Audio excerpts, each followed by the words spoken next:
여러분 또 여러분들이 사실 많이 기다리셨기 때문에 제가 한 서너 분 정도 의견을 한 번 받아보고요. 그중에 이제 또 후보님께 넘겨가지고 한번 이야기를 들어보도록 하겠습니다. 대신 이제 질문을 약간 좀 짧게 또는 의견을 주셔도 괜찮습니다. 지역 화폐에 대해 되게 애정이 많으신 것 같아서 그러니까 사용이 불가능합니다. 그냥 이제 그나마 이제 번화한 곳으로 가서 쓸 수는 있는데 거기 사시는 농민이나 할아버지 할머니 이런 분들은 사실상 사용이 불가능하다고 저는 생각이 들거든요. 조금 유연하게 할 수 있지 않을까. 네. 또 다른 분. 조금은 임대차 보호법이 더 개정이 되어야 될 거라고 생각을 합니다.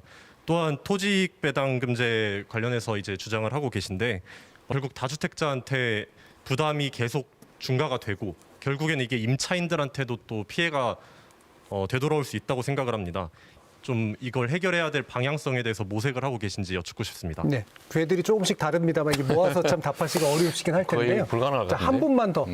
공교육의 신뢰를 회복하고 입시 제도를 대학 구조와 관련하여 어떻게 근본적으로 안정시킬 방안이 있으신지, 더불어 교육부 장관을 임명하신다면 현장 교사 출신을 임명하실 생각은 없는지 의견 여쭙고 싶습니다. 네, 다는 못하시겠지만 그래도 최대한 답변을 한번 해주시죠. 네, 그러죠.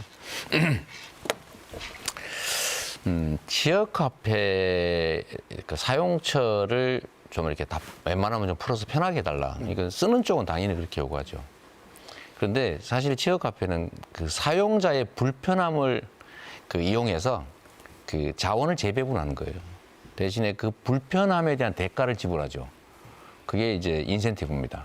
10% 이렇게 지급하거나 아니면 그냥 무상 지원을 지역 화폐로 주는 거잖아요. 근데 이걸 다 풀면은 사실은 할 이유가 없어지게 되죠. 그래서 초기에는 좀 불편해도 결국은 여기에 좀 이게 사용액이 늘어나면 결국 사용처도 늘어나게 되고 또 거기에 맞춰서 좀 적응을 하게 되니까 조금 좀 이해를 해주시는 게 좋겠다는 생각이 듭니다. 시골에서는 되게 뭐 어디 하나로마트 이런 데 가서 장 보는 데 많이 쓰시던데 한꺼번에 가가지고 그냥 쓰더라고요. 그래서 하나로마트는 원래 대상이 아닌데 그래서 풀어주는 데가 많습니다.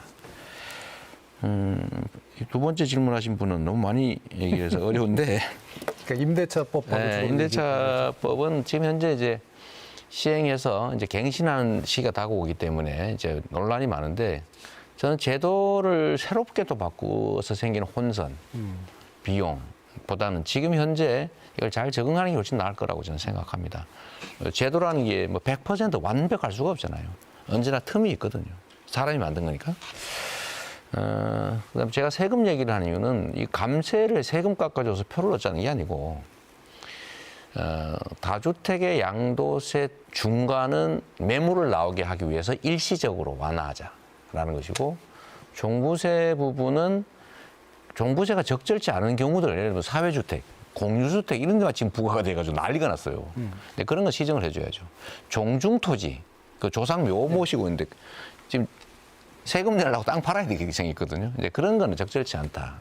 교정하자. 세 번째 이제 공시지가 문제는 너무 급격하게 올라가지고 고통스러우니까 좀 단계적으로 좀 완화하자. 그러나 최종적인 목표는 다 가자 이런 것이라서 감세 정책은 아니고 이게 이제 정책 자체가 가지는 목표에 충실하게 가자 이런 것이었다 말씀드리고요. 이 교육 문제 얘기하면 이제 정치인들이 얘기 잘 안 하려고 그럽니다. 이게 교육 문제는 아무리 훌륭한 안을 만들어도 반드시 반론이 있고 또 원래 긍정의 힘보다는 부정의 힘이 더 크기 때문에 혼란이 오거든요. 그래서 입시 제도와 관련돼서도 참 논란이 많은데 저는 이제 그런 생각을 하고 있어요. 제도의 보완을 통해서 이 문제를 해결할 수 없다. 거의. 조금은 완화할 수는 있겠지만 이 입시 제도의 문제는 기본적으로 우리 사회의 불평등, 특히 그 중에서도 노동 불평등 때문에 생기는 문제라고 생각됩니다. 좋은 대학, 좋은 학과 나오면 일단 그 이후로 보수를 더 주니까 어떻게든지 더 좋은 대학, 좋은 학과를 가야 되거든요. 근데 그 차이가 미세하잖아요. 같은 1등급인데 아주 미세한 차이로 당락이 결정되니까 이걸 어떻게 조정을 하겠습니까? 근데 그 방법을 아무리 정교하게 만들어도 결국 불평, 불만이 생길 수밖에 없고 또 그래서 결국은 이제 저는 입시 제도나 이런 걸 바꾸는 것보다는 근본적인 사회 변화에 좀 더 우리가 힘써야 되겠다. 좀 더 평등하고 공정한 사회로. 저는 똑같은 일을 하고 똑같은 성과를 낸다면 저는 비정규직이 안정시키니까 불안정성에 대한 보수를 추가로 받아야 된다고 생각하거든요. 그게 공정하지 않습니까? 근데 우리는 반대죠. 정규직이라는 이유로 보수를 더 줘요. 비정규직 열악하니까 더 적게 줘요. 이런 나라가 전 세계 별로 없습니다. 그래서 이런 것들을 좀 고쳐내는 게 오히려 문제 해결에 좀 단초도 될 것 같고요. 또 한 가지는 교육 현장이 정말로 가장 변화가 느린 현장 같습니다. 지금은 기업들이 정말 역량 있는 인재를 구한다고 난리가 났는데 공급되는 인력은 그걸 못 따라가서 또 실업이라고 아우성이잖아요. 미스매치가 발생하는 제일 큰 이유는 교육 체계가 이 산업 현장이 요구하는 인재를 양성해내지 못하기 때문이거든요. 근데 그런 것들을 좀 내실 있게 바꾸는 게 더 중요하겠다고 생각하고요. 현장 교사를 교육부 장관이 임명하면 문제가 해결이 될까? 저는 어느 영역에 있던 사람이라는 이유로 갑자기 더 많은 영향을 발휘할 것 같지는 않고요. 문제를 정말로 종합적으로 보고 열정을 가지고 일할 사람을 잘 골라야 되겠죠. 네. 그중에 교사도 포함됩니다. 지금